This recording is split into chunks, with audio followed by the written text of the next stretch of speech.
The dust curled behind our truck as we crested the ridge, the late afternoon sun casting a golden glow across the land I hadn't seen in over a decade.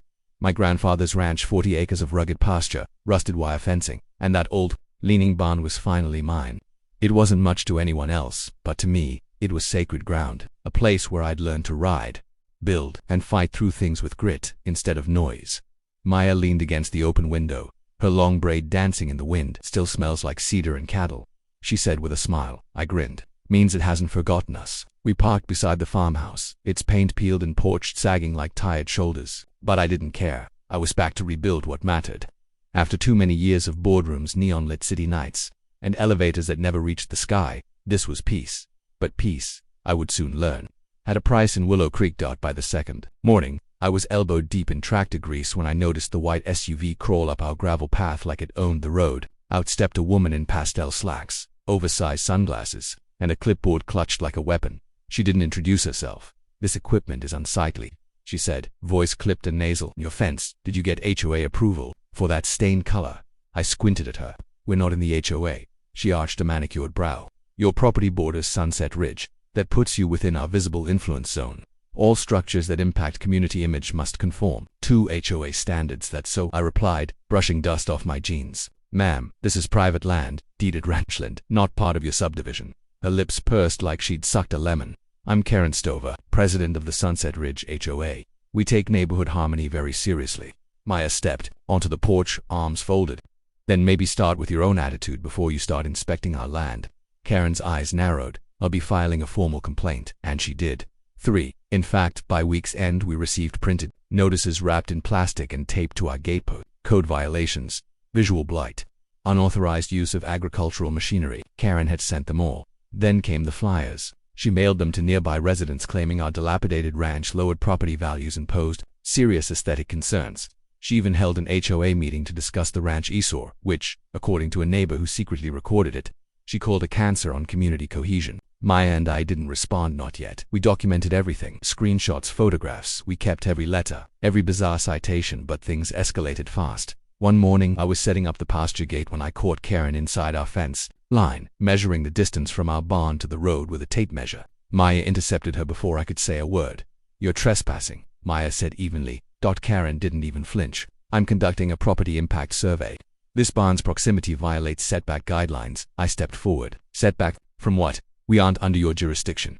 Karen smirked. That's not for you to decide.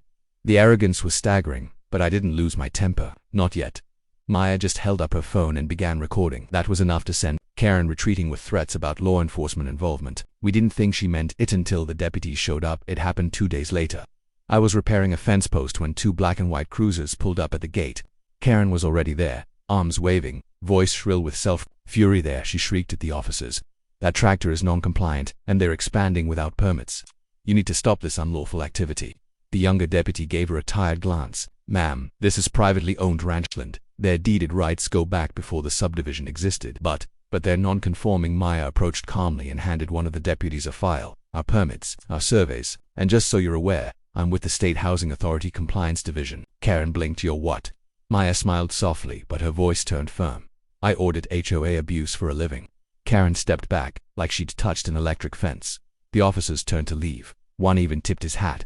Karen stood there, mouth half open, utterly stunned. That should have been the end. But at WASN single quotes T. It was just the opening shot of a war she wasn't prepared to fight. Karen didn't retreat. She reloaded. 2 days after the sheriff's deputies left, she returned with more printed flyers, stapling them to utility poles along the street like it was a campaign. The message: protect Sunset Ridge from agricultural encroachment. She claimed we were illegally expanding, damaging community visual integrity, and harboring unlicensed livestock. It would have been funny if it weren't so methodical. We lived just outside Sunset Ridge's jurisdiction, but Karen weaponized perception like a sword. She knew most residents didn't know where the HOA boundaries stopped and our land started. Maya stayed calm. She always did. Every morning she'd sit on the porch with coffee and her laptop, meticulously archiving screenshots, timestamps, and voice recordings. She logged Karen's trespasses, documented the phony citations, and compiled a legal dossier that looked more like a prosecution brief. This isn't just harassment, Maya said one night as we sat watching the sun sink behind the ridge line. She's creating a false authority structure, fabricating HOA extensions to target us. You're saying she's staging a hostile takeover of our ranch. I asked, exactly, and she's using fear to convince her residents she has the right. What Karen didn't realize was that Maya wasn't just some lawyer. Before we moved back, Maya had spent a decade working with the state housing authority auditing homeowner associations, investigating fraud, and when warranted dismantling illegal or abusive HOAs, brick by metaphorical brick. She wasn't just documenting for court, she was preparing for war. The tipping point came the following Friday. I had just finished replacing the south fence posts when I heard a loud clang from the front gate. Karen was back, but this time she'd brought back up a moving truck, blocked half the gravel road, and 5 HOA board members stood outside it, arms crossed like a suburban militia. One held a handheld camcorder. Another held a rolled-up document, which he unfurled theatrically. Karen pointed at the barn. "We are issuing a final CS and desist. Your structures violate newly adopted visual cohesion standards. As per emergency HOA Ordinance 1-B, this barn must be repainted or relocated within 14 days. I walked toward them slowly, wiping sweat from my hands on my jeans. "Are you serious? This is your final warning," she snapped, holding out a sheet of paper thick with legal jargon and HOA letterhead. Maya stepped beside me, cool as winter. "That ordinance was passed without a resident quorum." Karen stiffened. "I've reviewed your meeting minutes," Maya continued, "or rather, your lack of them. You violated procedural rules, issued unauthorized citations to 9 HOA parcels, and charged illegal assessments." Karen scoffed. "You don't have the authority to interpret our bylaws." "I don't," Maya replied, "but the state compliance division does. And I've already opened a case file." Karen's lips parted in a silent gasp. The board members behind her exchanged uneasy glances. "I've submitted your unregistered rule changes," Maya added, "your financials, your complaint logs, every violation of homeowner consent and transparency. I'm requesting an injunction to freeze Sunset Ridge's authority until further review." Silence. Even the wind held its breath. Karen's face went red, then white. "You're bluffing." Maya pulled a folded letter from her back pocket and held it out. The state seal glimmered in the light. "Preliminary notice," Maya said. "It'll be in every Sunset Ridge mailbox by Tuesday." Karen didn't take the letter. She turned, storming toward her SUV like a marionette with its strings cut. The rest of the board hesitated, unsure whether to follow or fold. Maya turned to me once they were gone. "Now we wait." That evening the ranch was quiet again. The cicadas sang, the horses shifted in their stalls, and the last of the sun lit the hills like a promise. But in the space between dusk and darkness I felt something shift. This wasn't just a personal fight anymore. It was structural. It was systemic. A battle between the false authority of petty power and the slow, steady thunder of real accountability. Karen had poked a bear. And now the bear was building a legal trap around her throne. By the following week, Sunset Ridge was a powder keg dry volatile and primed for detonation. Karen's control was slipping, not because she had grown any less hostile, but because Maya's legal precision was exposing her carefully constructed empire for what it really was. A sham held together by intimidation and ignorance. The first crack came in the form of a state audit notice. Every homeowner in Sunset Ridge received one. Most had no idea what it meant, but a few with sharp eyes noticed the implications, especially the part about potential financial mismanagement and procedural misconduct. Karen tried to spin it. She held a community meeting in the clubhouse that Thursday night, standing at the front in her trademark floral blouse and oversized pendant, clutching a binder like it was the Constitution. "This is nothing but an overreach," he said to the crowd, "a petty vendetta from outsiders who don't value our neighborhood standards." But this time the crowd didn't nod along. This time someone stood up. "I'm sorry, Karen," said Mr. Holloway, a retired school principal who had lived in the community since the first shovel of dirt was turned. "Why haven't we seen financial statements in over a year?" Murmurs. Another voice. "Didn't you fine the Mackenzies for putting a flag in their yard?" Karen stammered. "Those were all standard compliance measures, and why are we paying HOA dues for new speed bumps no one voted on?" The questions spread like fire across dry grass. Outside the clubhouse, Maya and I sat in the truck with the windows down, listening. She didn't need to be inside. She had already won the argument with facts. "I give her 3 more days," Maya said, sipping coffee. "She's losing the room." Sure enough, the next morning, an anonymous email circulated through the neighborhood, screenshots of Karen's unilateral decisions, copies of expense reports showing thousands spent on community beautification that no one could verify, and confirmation that the bylaws had been altered. Without proper votes, it didn't take long for a special meeting to be called. This time, Maya did attend. She stood at the back of the HOA clubhouse in a plain black blazer, holding a manila envelope under one arm. Karen walked in late, flanked by 2 remaining board members. She still wore her sunglasses indoors. The room fell silent. Mr. Holloway stood again, this time at the front. "This is a vote of no confidence," he said, voice steady. "We believe the current board has violated its charter. We're calling for full removal and temporary suspension of the HOA until the state completes its review. Karen laughed bitterly. You don't get to remove me. I built this neighborhood. Maya stepped forward and placed the manila envelope on the table. You didn't build anything, she said, not unkindly. You bullied it into existence. And this, she tapped the envelope, contains the request for a state-issued injunction to suspend the board's power. Based on preliminary findings, it will be approved within the week. Karen opened her mouth to speak, but no words came out. The vote was unanimous. By sundown, Karen's reign had ended. She drove past our ranch one last time that evening, her SUV rolling slowly down the gravel like a defeated queen passing through a kingdom she no longer ruled. She didn't stop. She didn't look our way. We watched from the porch in silence. She's not coming back, I said. No, Maya agreed, but the damage she did won't vanish overnight. She was right. HOA cleanup took time. New elections, volunteer boards, legal amendments, but something beautiful bloomed in the wreckage. Truth.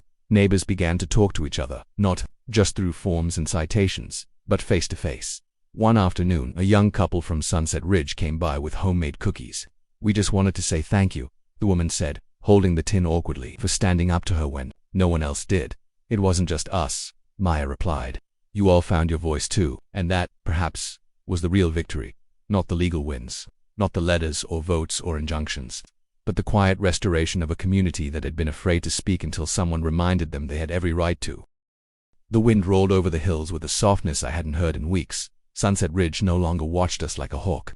There were no more flyers on fence posts, no board members driving slowly past the gate, no Karen snapping photos from her SUV. The silence was unfamiliar, but not unwelcome. The HOA's legal authority had been suspended, pending a full audit. Karen had resigned and moved out, leaving behind a hollow office, a handful of shaken board members, and a community scrambling to regain its footing. And our ranch, our stubborn, wild, beautiful ranch, was finally breathing again.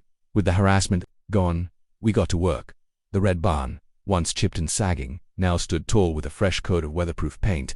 Maya rewired the stable lighting herself, hands steady, jaw set. I fixed the well pump, reseeded the pasture, and installed a new post and drill fence, stronger, taller, and lined with native wildflowers that Maya had carefully planted by hand. One morning, a man in khakis and a Sunset Ridge ballcap walked up to the fence. I recognized him, Mr. Nolan, one of the more neutral board members from the HOA who'd never spoken up during Karen's reign but never seemed fully aligned with her either. I just wanted to say, he began, what happened back to Rit wasn't right, and most of us didn't realize how far she'd gone until it was too late. I nodded, offering a firm handshake. It's behind us now. He looked at the wildflowers. You know, the new board's planning a community picnic next month. We'd love to hold it on this land, if you're open to it. Maya appeared beside me, drying her hands on a rag. So long as there's no paperwork involved, she said with a smirk. He laughed. Deal. We didn't do it for gratitude, but it came anyway. Letters from residents thanking Maya for standing up to the abuse, invitations to block parties. Even an elderly woman named Mrs. Ramirez stopped by with fresh tamales and tears in her eyes. She'll find me for my grandkids drawing chalk art on the driveway, she said. You gave us all a voice again. The greatest change, though, came not from the neighbors but from Maya herself. I'd always known her as brilliant, but I hadn't seen her this alive in years. Watching her dismantle an entire corrupt system not with vengeance, but with relentless precision was awe-inspiring. She wasn't just defending us, she was restoring something. One night, after a long day of fencing and livestock chores, we sat under the stars with a bottle of wine between us. Maya leaned into my shoulder. You know, I spent so long fighting paper wars in sterile buildings. I never realized how satisfying it is to protect something you can see, something that grows. I squeezed her hand. This land never stood a chance without you. She laughed softly. You would have held your own. But it helps when the person next to you knows where to swing the hammer and how to right the seats. Sanderses. We toasted beneath a sky full of quiet, knowing now that the battle had passed. The land, too, responded. The pasture greened early that spring. The barn filled with warmth again, horses shifting lazily in their stalls. Children came to visit, some from Sunset Ridge, others from town. They helped feed the goats, brushed the horses, and listened wide-eyed to Grandpa's old stories that I'd memorized and retold. A local news outlet picked up the story not about Karen, but about the revival of a family ranch that had weathered more than just storms. Maya declined the interview, saying she didn't want the spotlight. This land speaks for itself now, she said. Let it tell its own story. And it did. It told a story of resistance against arrogance, against false authority, against the slow creep of compliance weaponized as control. It told a story of a woman who wielded law like a scalpel, and a man who stood his ground without raising his voice. And most of all, it told a story of homecoming, because in the end, the ranch didn't just return to us. We returned to it stronger, wiser, and utterly unshakable.